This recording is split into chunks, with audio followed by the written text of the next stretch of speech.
Oke, kita langsung lanjut ke Mas Kirdi. Mas Kirdi, kok tadi Mas Gun-Gun kan menyampaikan ya bahwa dalam debat besok itu potensi terjadi serangan sangat menguat sekali. Nah, ini kalau ada potensi seperti itu, siapa yang akan tampil menyerang dan bertahan? Jadi kalau berdasarkan dari hasil debat sebelumnya, yaitu ketiga, itu 1 dan 3, 01 dan 03, itu sebetulnya menyadari bahwa ternyata ketika mereka kemudian melakukan serangan yang cukup bertubi-tubi, sekali lagi, tapi saya setuju sekali dengan Prof. Gun-Gun tadi, tetap dengan cara yang santun dan elegan, maka sebetulnya bisa juga memberikan sebuah beban ya pada 02 untuk bisa menghambat lajunya 02 yang saat ini sepertinya luar biasa gitu kemajuannya. Dan itu buat saya kemungkinan besar akan diulangi kembali oleh 01 dan 03 di debat berikutnya nanti. Tapi kita bicara cawapres sekarang, sebelumnya capres. Nah, tentu saja beban untuk menyampaikan dengan cara yang baik, cara public speaking yang baik, itu menjadi beban tersendiri buat Caimin dan juga buat Prof. Mahfud, yang sama-sama kita tahu bahwa Prof. Mahfud bukan tipe orang yang bisa berretorika dengan katakanlah ya, yang mengalun gitu dengan baik, tetapi lebih cenderung lugas seperti disebutkan Prof. Gun-Gun tadi. Dengan cara asertif tapi tetap sopan, tentu saja ini akan bisa mendukung Pak Ganjar yang sudah dilakukan di debat ketiga oleh Prof. Mahfud. Nah, sementara beban dari 02, gestur yang disampaikan, pola komunikasi yang disampaikan adalah yang cenderung bisa lebih sabar, tanda petik, tidak emosional. Karena kalau kita perhatikan, sebetulnya Mas Gibran sendiri di debat cawapres kedua, itu sebetulnya kebocoran emosi itu juga cukup terlihat. Ketika kemudian menghantam beberapa kali ke Caimin dengan FGIE-nya waktu itu, dan kemudian ke Prof. Mahfud, itu juga kelihatan. Kemudian ada gerakan-gerakan yang misalnya tangannya seperti ini, buat saya itu membuat banyak orang akan melihat bahwa, loh kok dia boleh sih melakukan itu, tidak ada teguran sama sekali dari KPU dan segala macam, istilahnya tanda petik sanksi atau apapun. Dan itu bisa menjadi hal yang secara publik itu nggak bagus kelihatannya.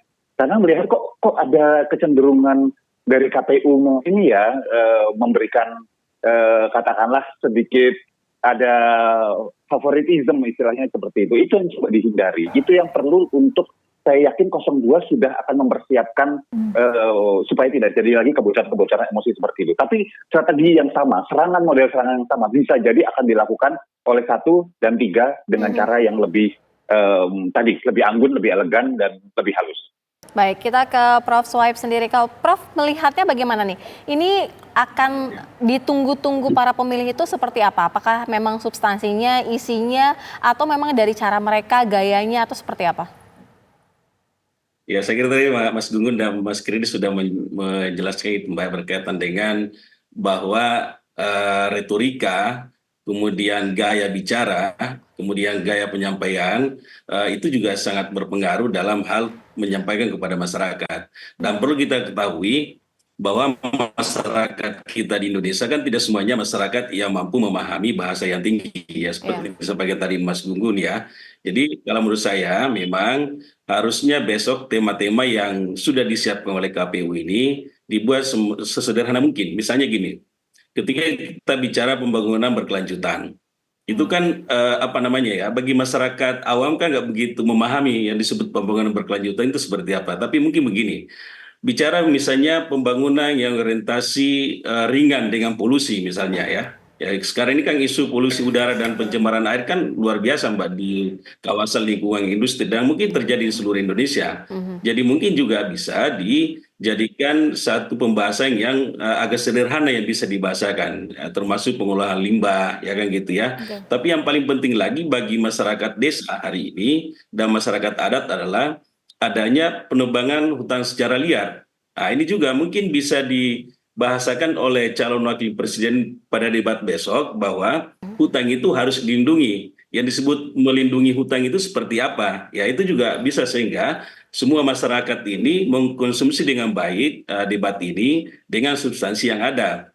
Tapi memang kita tidak bisa juga nafikan bahwa akan ada semacam serangan ya, seperti tadi yang disampaikan Mas Gunggung ya, ada yang serangannya menutup, misalnya dia ada yang menyerang, ada yang menutup, kan gitu ya. Nah, saya kira memang harusnya diarahkan ke, tapi yang paling penting lagi Mbak, berkaitan dengan hilirisasi ini ya, hilirisasi tambang di Indonesia. Ini juga sering saya dapat diskusi di masyarakat. Misalnya di Indonesia ini kita banyak tambang, misalnya nikel misalnya ya, ada timah, tapi kita lebih banyak mengirim keluar ketimbang kita memproduksi di dalam negeri kita menjadi Oke. barang yang bisa Itu dikonsumsi oleh masyarakat Hal-hal kita. atau isu-isu yang harus menjadi concern untuk debat cawapres besok ya, Prof. Swipe ya. Kita tangkap poinnya, Ya, kita langsung ya. mau ke Mas Gun-Gun. Mas Gun-Gun, kalau kita lihat debat cawapres besok itu seberapa signifikan bisa memberikan suntikan elektoral untuk masing-masing pasangan calon?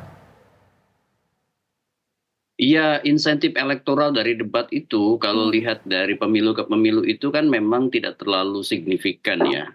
Plus minus itu kan 5%. Sebenarnya ya kalau kita mau jujur, tetapi menurut saya ini agak berbeda konteksnya pemilu 2024 ini dengan pemilu-pemilu sebelumnya. Kenapa? 56% dari 204 juta pemilih kita ini kan gen milenial dan gen Z. Gitu ya. Dan ini adalah proporsi paling besar di antara basis pemilih yang ada. Yang itu mereka sering disebut sebagai digital native. Ketika misalnya mereka digital native, maka salah satu yang akan memengaruhi mereka itu adalah percakapan, interaksi di sosial media. Makanya sebenarnya yang mungkin saja mereka tidak menonton debatnya pada saat live, ya sebagian besar dari mereka itu, tetapi mereka mengikuti perbincangan atau percakapannya di sosial media.